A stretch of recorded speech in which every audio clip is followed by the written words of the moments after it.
ছোট্ট করে ঘটনাটা একটু বলি স্মরণের জন্য, ঈমান যাতে মজবুত হয়, আমার যুবকেরা যাতে ইমাম হুসাইনের মতো ইয়াজিদ বাহিনীর সামনে, কাফের বাহিনীর সামনে, মুশরিক বাহিনীর সামনে, ন্যাটো বাহিনীর সামনে, জুলুমের বাহিনীর সামনে, বেঈমানদের সামনে যাতে মাথা উঁচু করে শহীদ হতে পারে, সেই রকম ইমাম হুসাইন আমাদের সমাজে দরকার আছে না নাই?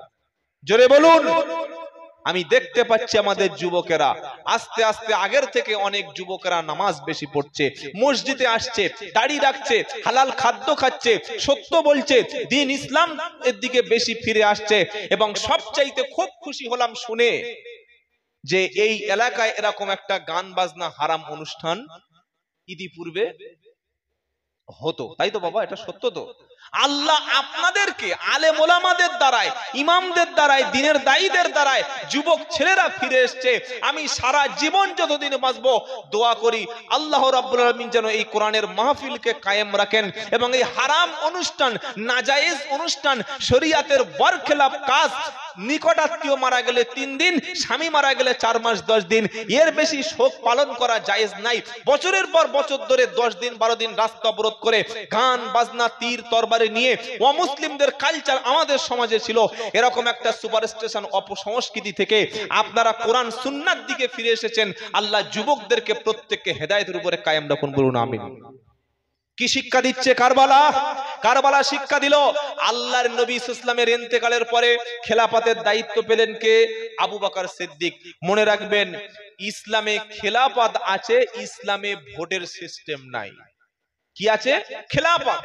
আল্লাহর নবী ইন্তেকালের সময় কাউকে তিনি নেতা নির্বাচন করে যায় নাই যে তুমি নেতা হবে, তুমি নেতা হবে, এমন কথা বলে যায় নাই। নবী ইন্তেকালের পরে সাহাবায়ে কেরাম মাশওয়ারা করে, পরামর্শ করে, আলোচনা করে সকলে আবু বকর সিদ্দিকের হাতে খেলাফতের দায়িত্ব দিয়ে তারা বায়াত গ্রহণ করলেন, বলুন আলহামদুলিল্লাহ। আবু বকর সিদ্দিকের ইন্তেকালের পরে ওমর ফারুকের হাতে সবাই বায়াত গ্রহণ করে খলিফা হিসেবে মেনে নিলেন। ওমর ফারুকের ইন্তেকালের পরে উসমান গনি রাদিয়াল্লাহু তাআলা আনহুকে তারা খলিফা হিসেবে মেনে নিলেন। এই উসমান গনি পর্যন্ত সঠিক ছিল, ঠিক চলছিল। তারপরে উসমান গনিকে হঠাৎ করে খারেজিরা, বাতিল ফিরকারা তারা শহীদ করে দিল কোরআন তেলাওয়াত করা অবস্থায়। এই নবীর উম্মতের হাতে নবীর শ্রেষ্ঠ একজন সাহাবা শহীদ হলো। এর চাইতে মর্মান্তিক ঘটনা কি হতে পারে? এবং শহীদ করলো কখন ইমাম? এই শহীদ করলো কখন হযরত উসমান গনিকে? যখন তিনি কোরআন শরীফ পড়ছিলেন। রক্ত পাক না নাপাক? তাড়াতাড়ি বলুন, জোরে বলুন। পেশাব যেমন নাপাক, রক্ত তেমন নাপাক। যারা হত্যা করতে এসেছিল তারা তো নামদারি মুসলমান ছিল। তারা কি জানতো না যে উসমান গনি কোরআন পড়ছে? এই সময় যদি আমরা তাকে শহীদ করি বা হত্যা যদি করে দিই, তাহলে এই কোরআনের উপরে রক্ত পড়বে। কি পড়বে, কি পড়বে না? আর রক্ত হলো নাপাক। তারা জেনে শুনে বুঝে উসমান গনি রাদিয়াল্লাহু তাআলা আনহু নবীর জামাই, তৃতীয় খলিফাকে কোরআন পড়া অবস্থায় তাকে ঘরের মধ্যে এসে শহীদ করে দেয়া হলো। তার ইন্তেকালের পরে মদিনার মানুষ হযরতে আলী রাদিয়াল্লাহু তাআলা আনহু তাকে খেলাফতের, তার কাছে খেলাফতের দায়িত্ব দিলেন। ওদিকে সিরিয়ায় আমির মুয়াবিয়া, দামেস্কে আমির মুয়াবিয়া নবীর বিখ্যাত সাহাবা, তিনি বললেন যতক্ষণ পর্যন্ত হযরতে উসমান গনি রাদিয়াল্লাহু তাআলা আনহুর হত্যার বিচার না হবে ততক্ষণ আমি হযরত আলীর এই খেলাফতটা মেনে নিতে পারছি না। দ্বিধা দ্বন্দ্ব হয়ে শুরু হয়ে গেল। হযরত আলী বললেন, আমির মুয়াবিয়া একটু সময় চাইছি, এখন অবস্থা খুবই কঠিন। আগে আমরা রাষ্ট্রটাকে একটা শান্ত জায়গায় আনি, শান্তির পরিবেশ ফিরে আনি, তারপরে উসমান গনির যারা হত্যা করেছে বিচার করব। এই করতে করতে হযরত আলীকেও কয়েক বছরের মধ্যে শহীদ করে দেয়া হলো। তারপরে হযরতে মুয়াবিয়া রাদিয়াল্লাহু তাআলা আনহু, যে ইয়াজিদ তার বাবা, তিনি বিখ্যাত সাহাবা ছিলেন আমির মুয়াবিয়া রাদিয়াল্লাহু তাআলা আনহু, তিনি নিজেকে বায়াত গ্রহণ করালেন। ওদিকে সিরিয়ার দামেস্কে খেলাফত খলিফা বলে ঘোষণা হয়ে গেল। এদিকে মদিনার মানুষ হযরত আলী রাদিয়াল্লাহু তাআলা আনহুর বড় ছেলে ইমাম হাসান রাদিয়াল্লাহু তাআলা আনহুর হাতে বায়াত দিলেন। একটা রাষ্ট্রে কটা প্রধানমন্ত্রী হয়? কথা বুঝতে পারেননি? একটা হয় না, দুটো হয়? একটাই হয়। ওদিকে সিরিয়ার দামেস্কে আমির মুয়াবিয়া খলিফা, এদিকে মদিনার খলিফা হচ্ছে হযরতে ইমাম হাসান। দেখলো রাজ্যের মধ্যে, সাম্রাজ্যের মধ্যে, খেলাফতের মধ্যে বিশৃঙ্খলা দেখা দিল।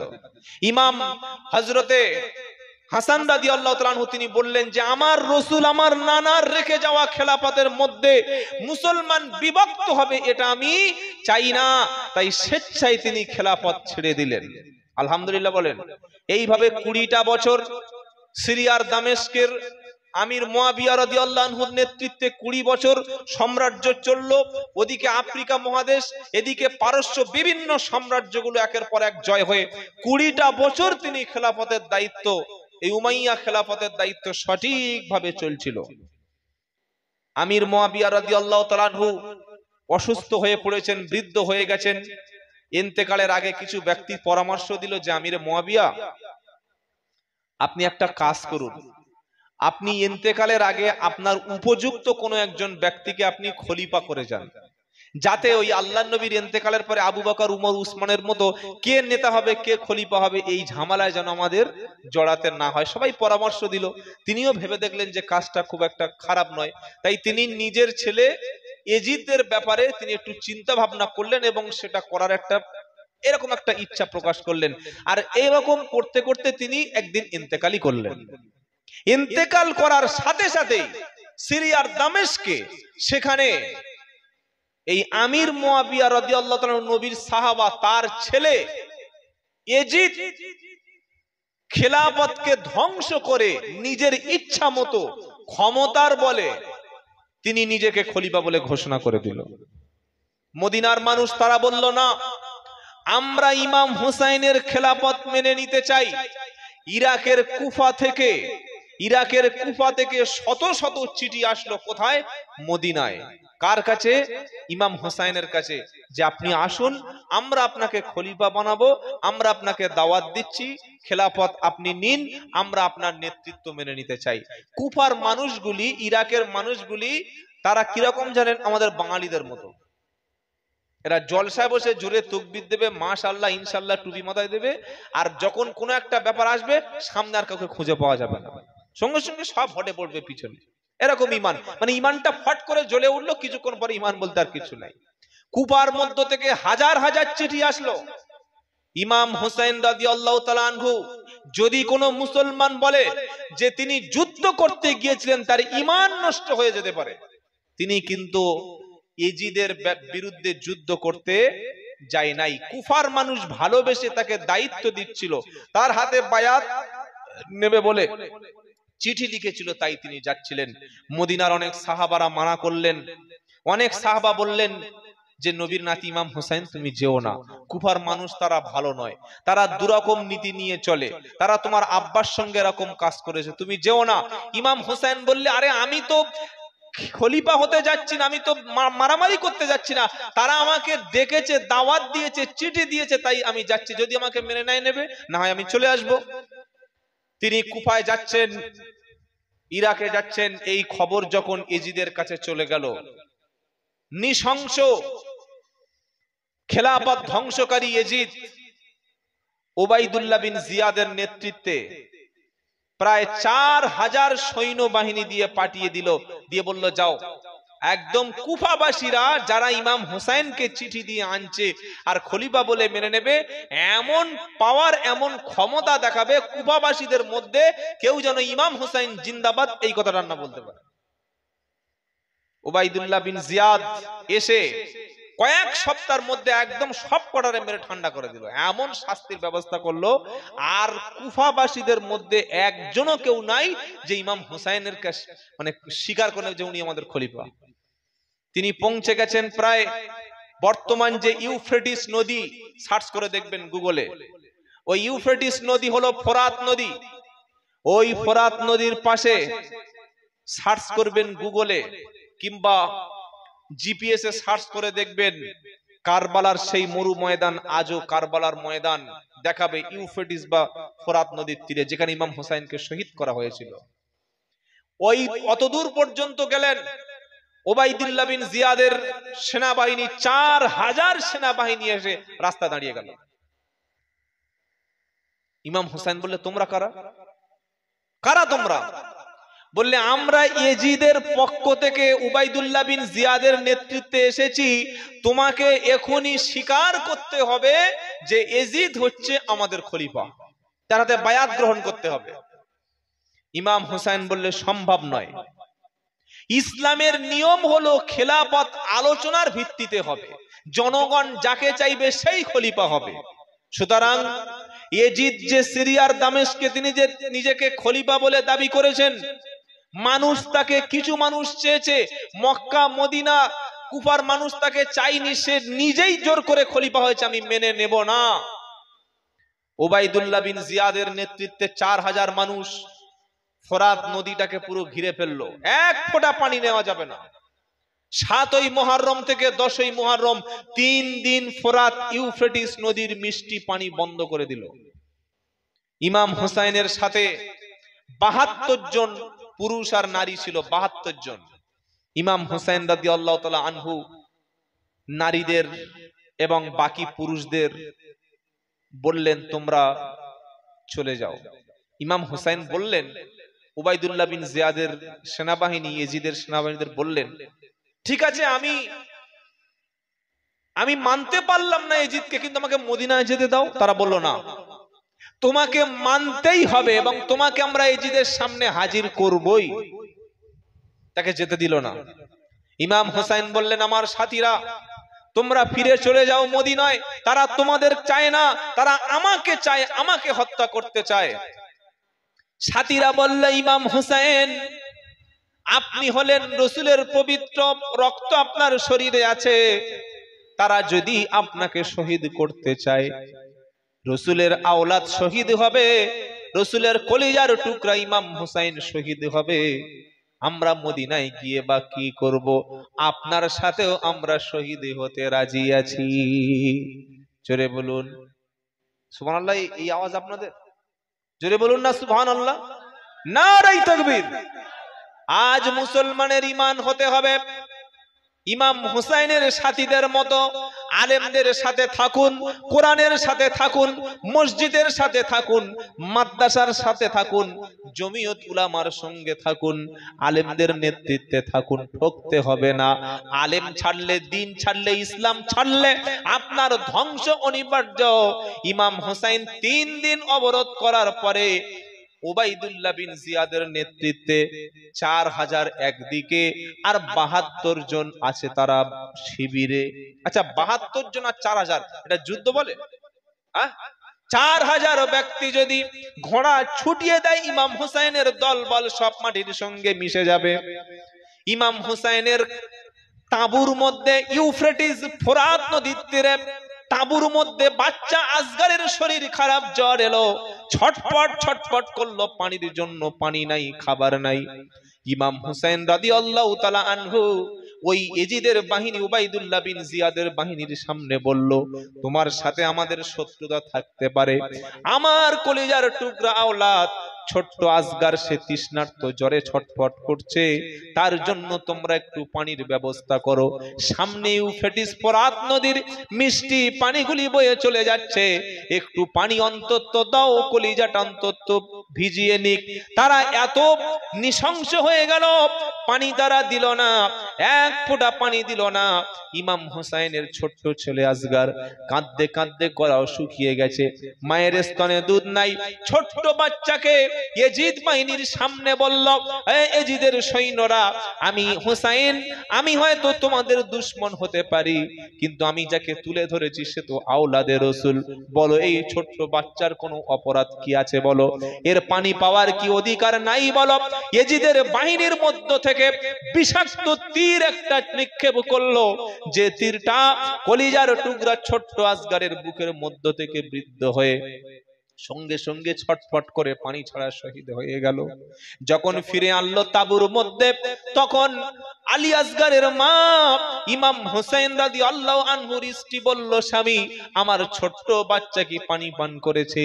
বাচ্চাকে মায়ের কোলে তুলে দিয়ে বলল, শোনো কলিজার টুকরা স্ত্রী, তোমার ছোট্ট আসগার আর কোনোদিন তোমার কাছে পানি চাইবে না। আল্লাহর রাস্তায় এসে সারা জীবনের মতো শহীদ হয়ে গেছে। যুদ্ধ নয়, তারা তীর মারতে শুরু করলো। জোহরের পূর্বে 40 জন পুরুষ সবাই শহীদ হয়ে গেল, আর কোনো পুরুষ বাকি নাই। ওই মাত্র 32 জন নারী তাঁবুর মধ্যে বন্দী আছে। জোহরের নামাজের আগে 40 জন পুরুষ তারা শহীদ হয়ে গেল। ওদিকে ইমাম হোসেন শহীদ হওয়ার দ্বার প্রান্তে পৌঁছে গেছে। ওদিকে কারবালার মধ্যে ঠিক এজিদের বাহিনী উবাইদুল্লাহ বিন জিয়াদের নেতৃত্বে 4000 ব্যক্তি তারাও জোহরের নামাজের জন্য তারাও তৈরি হয়ে গেল। চিন্তা করুন, নামাজ পড়ছে বা রাসূলের আওলাদের বিরুদ্ধে যুদ্ধ করছে, কেমন মুসলমান ছিল। জোহরের নামাজের পরে ইমাম হুসাইন আবার ঘোড়ার পিঠে চড়ে বসলো। অসংখ্য দুশমনকে হত্যা করে ফোরাত নদীর তীরে যখন পৌঁছে গেল, পানি একটু তুলেছে, সবে পানি পান করতে যাবে। ইমাম হুসাইনের মনে পড়ে গেল, একটু আগে আমার কলিজার টুকরা আসগার ছোট্ট শিশু সকালবেলা এক ফোঁটা পানি যদি আমি পিতাম, তার মুখে দিতে পারতাম, আমার কলিজার টুকরা বাচ্চা হয়তো পানি পান করে শহীদ হওয়ার আগে পানি পান করতে পারত।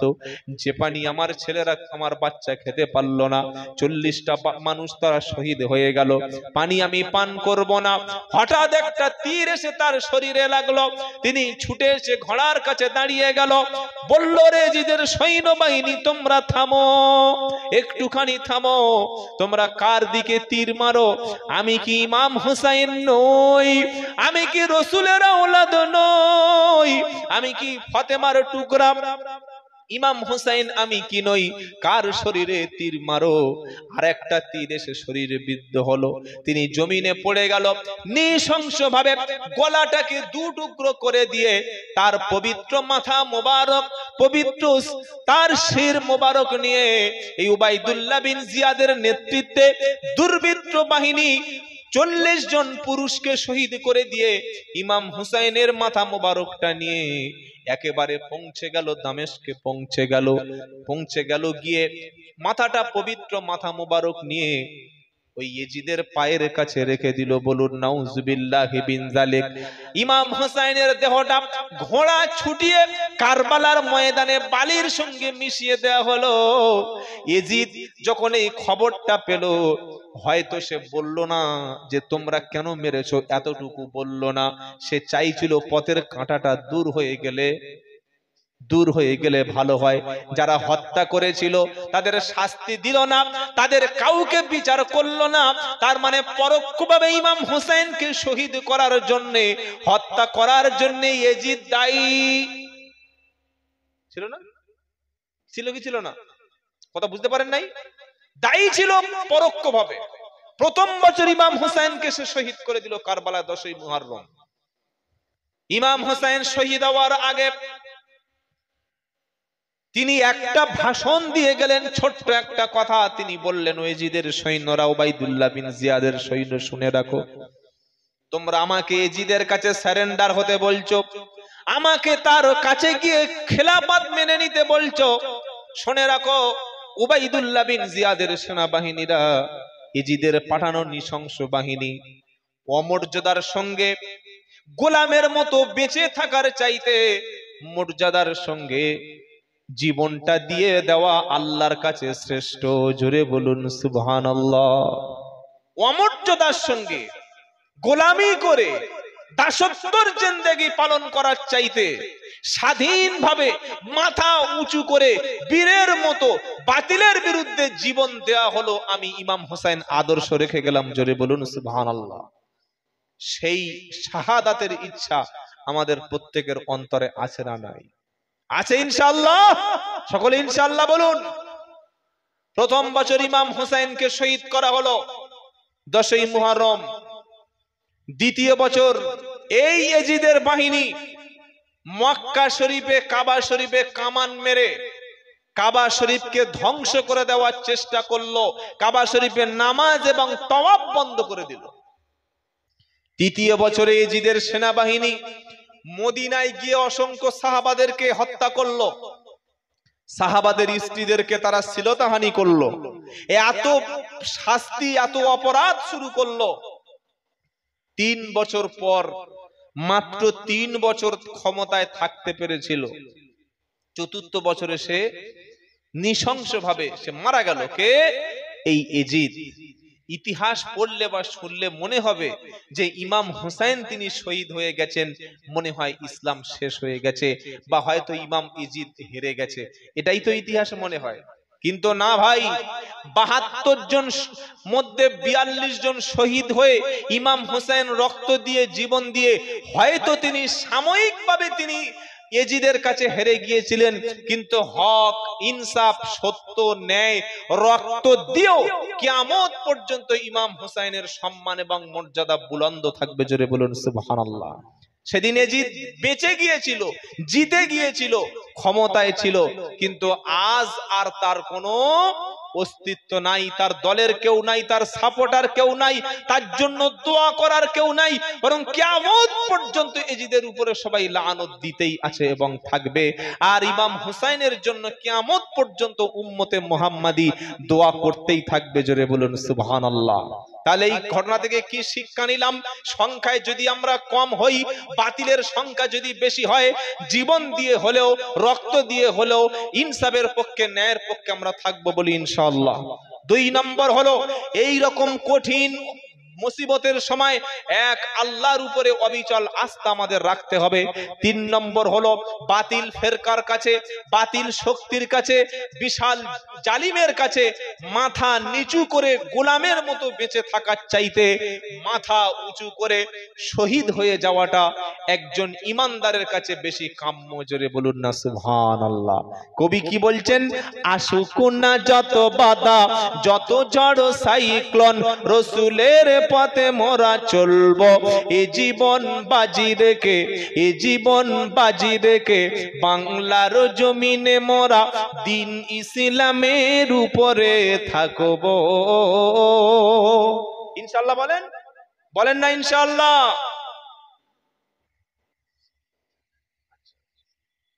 মুসলমান সব ছেড়ে দেবেন, মসজিদ ছাড়বো না। ইনশাআল্লাহ বলেন সবাই, বলি ইনশাআল্লাহ।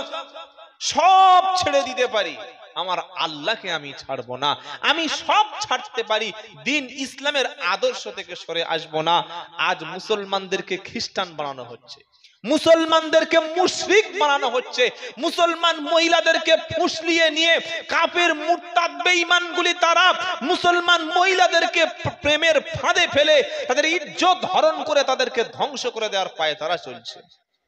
বাঁচানোর জন্য আমি আব্দুল্লাহ জুবাইর চিল্লে গলা ফাটিয়ে গেলে কাল থেকে সমাজ ভালো হবে এরকম গ্যারান্টি নাই। আমাদের কর্মসূচি কি? শুধুমাত্র মসজিদ নির্মাণ করে টাইলস বসিয়ে ৩ তলা ছাদ ফেলে কলম তুলে বিল্ডিং বানিয়ে এসি দিয়ে কোনোদিন মুসলমানের ভাগ্য পরিবর্তন করা যাবে না। কিভাবে সম্ভব হবে? মসজিদ নির্মাণ এর উদ্দেশ্য হলো মুসলমানদের অস্তিত্ব, ঈমান, তামাজ্জু এবং তার আমল ইবাদত সবকিছু মসজিদ থেকে পরিচালনা হবে। কে পরিচালনা করবে? ইমাম। কে পরিচালনা করবে? জোরে বলুন। ইমাম। ইমামের মাইনে কত দেবো বলুন? দিচ্ছি আমরা কত বাবা? হ্যাঁ, ৬,০০০ টাকা। খুব ভালো, খুব ভালো। ৬,০০০ টাকা বেতন। ইচ্ছাইতে লজ্জা, আফসোস। এই মাত্র ২০ দিন আগে খবরটা হোয়াটসঅ্যাপে একজন পাঠিয়েছে, ঝাড়খণ্ডের একজন বন্ধু। সত্য মিথ্যা অতটা জানি না, তবে জেনুইন খবর এতটুকু আমার কাছে মনে হলো, ওখানকার একজন ইমাম পাঠিয়েছে। একটা ইমাম প্রচন্ড ঋণী ছিল, ঋণগ্রস্ত ছিল। মসজিদ কমিটির কাছে বারবার বলেছে যে আমি আর্থিকভাবে অনেকটা পিছিয়ে, আপনারা সহযোগিতার হাত বাড়িয়ে দিন। ঋণের জ্বালায়, দেনার জ্বালায় কন্যাদায় পড়ে মসজিদের ২ তলায় সিলিং ফ্যানে ইমাম সুইসাইড করতে বাধ্য হয়েছে। অনেকে বলবেন হুজুর সুইসাইড করা তো হারাম, জাহান্নামে যাবে আত্মহত্যা করলে, এটা আমরা সবাই জানি। কিন্তু পরিস্থিতি একজন ইমামের প্রতি কতটা জুলুম হলে, কতটা আর্থিকভাবে তার অবস্থা করুণ পরিণতি হলে এরকম একটা সিদ্ধান্ত সে নিতে পারে। আমরা মসজিদ নির্মাণ করেছি, ইমামদের প্রতি খেয়াল রাখবো। বিশেষ করে পাড়ার প্রত্যেকটি মানুষকে বলবো, আমরা মাসের শেষে ফোনে একটা রিচার্জ করি না ভাই? করি না? রিচার্জ করতে হয় 299 টাকা, 250 টাকা, 200 টাকার কমে কোনো রিচার্জ নেই। আছে? থাকলে বলেন। মিনিমাম 250 টাকা। আচ্ছা, একটা মুসলিম মহল্লায় যদি 100 মুসলিম ঘর থাকে, 100 টাকা যদি আমরা মাসে আল্লাহর ঘরের জন্য দিই, তাহলে কত টাকা হবে? 10,000 টাকা। 10,000 টাকা দিলে কি একটা যোগ্য ইমাম পাওয়া যায় না? নিঃসন্দেহে যাবে। আমি যদি মাসে 100 টাকা করে পানের টাকাটা, যেটা চা খাওয়ার টাকা, বিড়ি খেয়ে উড়িয়ে দিই, সেই টাকা 100 টাকা করে মসজিদে দিই, আমার ইমামের বেতনটা সঠিকভাবে থাকবে। যোগ্য ইমাম মসজিদে নিয়োগ করলে পাড়ার মধ্যে ইমামের নেতৃত্বে কাজ হবে। কথা মনে থাকবে ইনশাআল্লাহ। সুদের বিরুদ্ধে, মদের বিরুদ্ধে, জেনার বিরুদ্ধে, জান্নাত জাহান্নামের আমি 2 ঘন্টায় কত আর বলবো? 3 ঘন্টা নয় বললাম, সকাল পর্যন্ত নয় বললাম, কালকের জোহর পর্যন্ত বললাম। এটা কতটা কাজ হবে? যোগ্য ইমাম রাখলে প্রত্যেক জুমার দিনে আমরা 1 ঘন্টা করে বয়ান শুনতে পাবো। কি ভাই, আমি যদি আপনাদের মসজিদে বা এই মহল্লার মানুষ হতাম, জুমার দিন বয়ান করতে হতো না? হতো কি হতো না? তো আমি 2 ঘন্টা বয়ান করছি, আপনারা পয়সা দিচ্ছেন অনেক টাকা, কিন্তু মসজিদে এমন একটা ইমাম রাখুন যার 40 মিনিট 50 মিনিট বয়ানটা অনেক কাজ হবে। 2 নম্বর হলো, আপনার বাড়ির যতগুলো বাচ্চা আছে, কোরআনের শিক্ষা, দ্বীনের শিক্ষা, ইসলামের শিক্ষাটা বুড়ো বয়সে দিয়ে তাকে ফিরিয়ে আনা খুব কঠিন হয়ে যায়। কোন 2 ছেলের বাপ যদি বলে এবার আমার মুসলমানি হবে, কেরম যন্ত্রণা হবে বলুন তো বাবা? কি হবে তো? হ্যাঁ, যন্ত্রণাটা কেমন হবে? ও বাঁচবে? হ্যাঁ, 2 ছেলের বাপে যদি মুসলমানি দেওয়া হয়। তা আমাদের সমাজের মুসলমান তাই করে। ছোট্ট বাচ্চা কি শিখছে? হাট্টি মাটিম টিম, তারা মাঠে পাড়ে ডিম, তাদের খাড়া দুটো শিং, তারা হাট্টি মাটিম টিম। ছোট্ট বাচ্চা শিখে এসছে। মা বলছে, বাবা আজকের ক্লাসে কি বললো ম্যাডাম, কি বললো? তো বলছে, বাচ্চা তিরিং বিড়িং করে লাফাচ্ছে আর বলছে, হাট্টি মাটিম টিম, তারা মাঠে পাড়ে ডিম, তাদের খাড়া দুটো শিং, মাগো হাট্টি মাটিম টিম। এটা হচ্ছে অশ্বডিম্ব, মানে ঘোড়ার ডিম। পাকা মিথ্যা কথা। এগুলো আমরা টাকা খরচ করে শেখাচ্ছি। আপনি আপনার ছেলেকে দামি স্কুলে শিক্ষা দিন, দামি মিশনে পড়ান, এটা আমি আপনাদের দাবি করে যাচ্ছি। সেই সাথে সাথে আমার ছোট্ট 5 বছর 7 বছরের ছেলেটা বাড়িতে এসে সালাম দিয়ে বলবে, আজ থেকে আর পড়বো না মা হাট্টি মাটিম টিম, এবার থেকে বলবো মাগো আলিফ লাম মিম। সুবহানাল্লাহ বলতে ইচ্ছা করে না? আমার তো মনে হচ্ছে এটা গোরস্থান। আপনাদের যা ফিডব্যাক বা রেসপন্স বা যা উত্তর দিচ্ছেন, মানে আমি কবরস্থানে সব মাইয়াতকে সামনে নিয়ে আর বক্তব্য করছি। একজন বেদুইন, ওই ইরাকের একটা গরিব মানুষ, খেটে খাওয়া লোক, টাকা পয়সা জমিয়ে আর হজে গেছে, বুঝলেন? হজে গিয়ে ওই যে মিনা আছে, মিনায় যেখানে তাঁবুতে সব হাজি সাহেবরা থাকে, প্রচন্ড গরম ওখানে দিনের বেলা। তো জোহরের নামাজ পড়ে, ও ইরাক থেকে গেছে, তো বেদুইন গ্রাম্য লোক, ও গিয়ে দেখছে যে মিনার তাঁবুর পাশে একটা বিশাল বড় ঘর আছে, আর ঘরের মধ্যে অনেকগুলো ওই এসি, মানে এসি রয়েছে, আর ঘরের ভিতরে দেখছে ঠান্ডা, আর পুলিশগুলো গার্ড দিচ্ছে। ও মনে করলো এত ঠান্ডা ঘর, একটু ভিতরে যাই। পুলিশদের গার্ড গুলো সরিয়ে চক্ষু আড়াল করে ভিতরে গেছে, গিয়ে দেখছে 60-70 জন হাজি সাহেব সব ইহরাম পরেই ঘুমাচ্ছে। 60-70 জন হাজি সাহেব সব ঠান্ডায় ঘুমাচ্ছে, এসি চলছে আর খুব ঠান্ডায় পরিবেশে ঘুমাচ্ছে। ও বললে, আমিও আলহামদুলিল্লাহ ঘুমিয়ে পড়ি গরমে। বাইরে তো প্রচন্ড, প্রায় 43 আর 45 মানে প্লাস টেম্পারেচার, তাপমাত্রা 42-43, আর ভিতরে 16-17 এসি চলছে। 2 ঘন্টা ঘুমিয়েছে ঠান্ডায়, প্রচন্ড প্রচন্ড। 16 এসি চালালে তো ঠান্ডা লেগে যাবে। 2 ঘন্টা পরে ঘুম ভেঙে হঠাৎ বাইরে গেছে। বাইরে যেই গেছে, পুলিশ ওকে দেখে দৌড়ে পালিয়ে গেছে। তখন ও বলছে, পুলিশ আমাকে দেখে পালালো কেন? পুলিশ আমাকে দেখে পালাবে কেন? ঘরের মধ্যে কি হচ্ছে দেখি। ফিরে এসে ভালো করে দেখে যে ও যাদের ভেবেছিল যে এরা হাজী সাহেব ইহরাম পরে শুয়ে আছে, পরে ভালো করে দরজা খুলে দেখছে এটা হচ্ছে লাশ ঘর। কি বুঝলেন? ওই মারা গেছে লাশগুলো যাতে নষ্ট না হয়, একদম পুরো এসি দিয়ে একদম ওদেরকে ঠান্ডা করে সাদা কাপড় পরিয়ে রেখেছে। আর উমাল মনে করেছে যেটা হয়তো ওই হাজী সাহেবরা ইহরাম পরে শুয়ে আছে ঠান্ডা রুমে। কি বুঝলেন? কিন্তু লাশ ঘর মালটা বুঝতে পারে নাই। বুঝতে পারলে কি আর ঘুমাতো? তো আমার তো দেখে আপনাদের মনে হচ্ছে যেন এটা ওই ওই কবরস্থান। কি গো বাচ্চা কি বলছে? আজ থেকে আর পড়বো না মা হাটিম টিম টিম, এবারও থেকে পড়বো আমি আলিফ লাম মিম, এবারও থেকে পড়বো আমি আলিফ লাম মিম। কেন? একটি অক্ষর পড়লে মাগো 10টা নেকি হয়, একটি অক্ষর পড়লে মাগো 10টা নেকি হয়। আর কোরআন পড়ে মেনে নিলে জান্নাত পাওয়া যায়, কোরআন পড়ে মেনে নিলে জান্নাত পাওয়া যায়। আজ থেকে আর পড়বো না মা হাট্টিম টিম টিম, এবার থেকে পড়বো আমি আলিফ লাম মিম, এবার থেকে পড়বো আমি আলিফ লাম মিম। নারায়ে তাকবীর, নারায়ে তাকবীর। যাদের বাড়ি ছেলে আছে মেয়ে আছে, মিনিমাম আপনার ছেলে মেয়েকে গ্রাজুয়েশন পাস করাবেন, চাকরির জন্য না, ওর রাস্তা চেনানোর জন্য। চাকরি হয় না পড়াবো না, এ তো মূর্খের মতো কথাবার্তা। চাকরি সবার হবে না, আর আগামী 20 বছর পরে চাকরির সিস্টেমটা থাকবে না, সব কিছু বেসরকারি হচ্ছে। আপনি জানেন না? সব বেসরকারিকরণ হয়ে যাচ্ছে, চাকরি থাকবে না। এটার পথ চলার জন্য, জীবন বাঁচানোর জন্য। আর ওই বাচ্চাটা 7 বছর 8 বছর বয়স হওয়ার আগে ও কোরআন পড়বে, হাদিস পড়বে। বাচ্চা মক্তব থেকে পড়ে এসে 40টা হাদিস মুখস্থ শোনাবে। কটা? যেমন আল্লাহর নবী সাল্লাল্লাহু আলাইহি ওয়াসাল্লাম দাঁড়িয়ে পানি পান করতে নিষেধ করেছেন।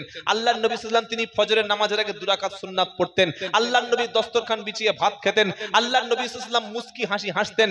আল্লাহর নবী সাল্লাল্লাহু আলাইহি ওয়াসাল্লাম জুতো পরার সময় ডান পা দিয়ে পড়তেন। আল্লাহর নবী সাল্লাল্লাহু আলাইহি ওয়াসাল্লাম বাড়িতে ঢুকে সালাম দিতেন। আল্লাহর নবী সাল্লাল্লাহু আলাইহি ওয়াসাল্লাম এশার নামাজের পরে দ্রুত ঘুমিয়ে যেতেন। এরকম 40টা হাদিস। কটা হাদিস? 40টা হাদিস যদি কেউ মুখস্থ করতে পারে, আল্লাহর নবী সাল্লাল্লাহু আলাইহি ওয়াসাল্লাম বলছেন কিয়ামতের দিন আমি তার জন্য শাফাআত করব জান্নাতে যাওয়ার জন্য।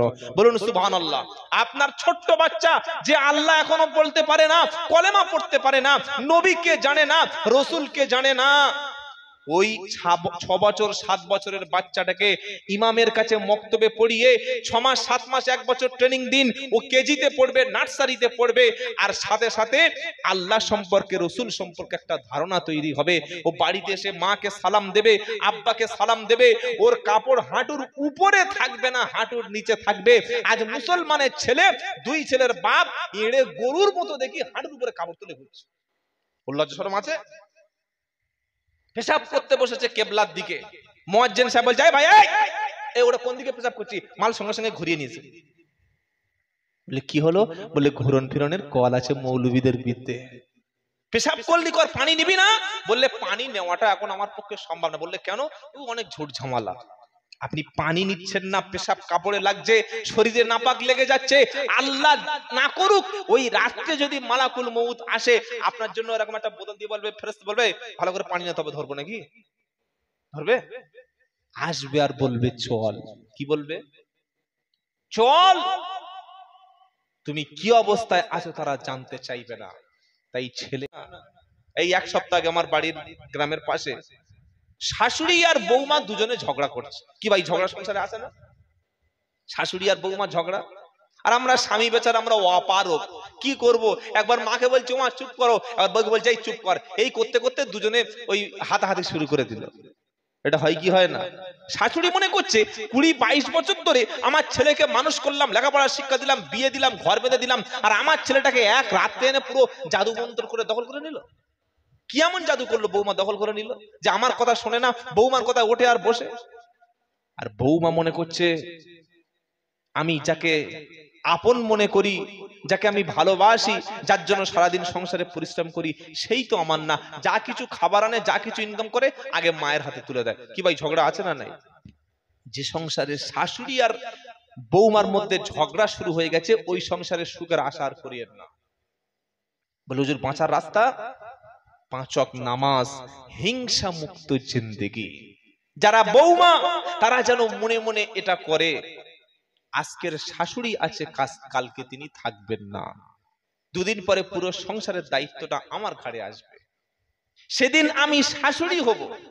সারা জীবন বাড়ির বউরা আন্দোলন করে, আমাদের ছোট সংসার চাই, আলাদা সংসার চাই। কি বলে কি বলে না?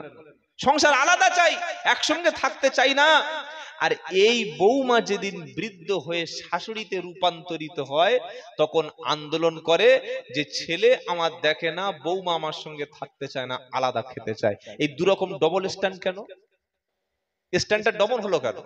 সারা জীবন তুমি একা থাকার আন্দোলন করলে যে ছোট্ট সংসার থাকতে চাই, স্বামী নিয়ে বাঁচতে চাই, কারো ঝামেলা নেব না, আবার যখন তুমি ছেলেকে বিয়ে দিলে তখন বললে আমার বউ আমার দেখছে না, তাহলে কিরকম হয়ে গেল? এটা যেন আমাদের মধ্যে না হয়। আজকের শাশুড়ি আছে, কালকে থাকবে না। আজকের আমার বৌমা আছে, সে তো কাজের মেয়ে না। অনেক মুসলমান এই নিয়েতে বিয়ে করে যে আমার বাড়িতে কাজের লোক নাই, একটা বিয়ে করো। এটা কি করে? কি করে না? স্ত্রী কোনোদিন কাজের দাসী ভাববেন না। স্ত্রী জামা কাপড় কাচার জন্য আসেনি, শুধুমাত্র রান্না করতে আসেনি, আমার ভাইদেরকে মানুষ করতে আসেনি, আমার সংসারের গরু ছাগল লালন পালন করতে আসেনি।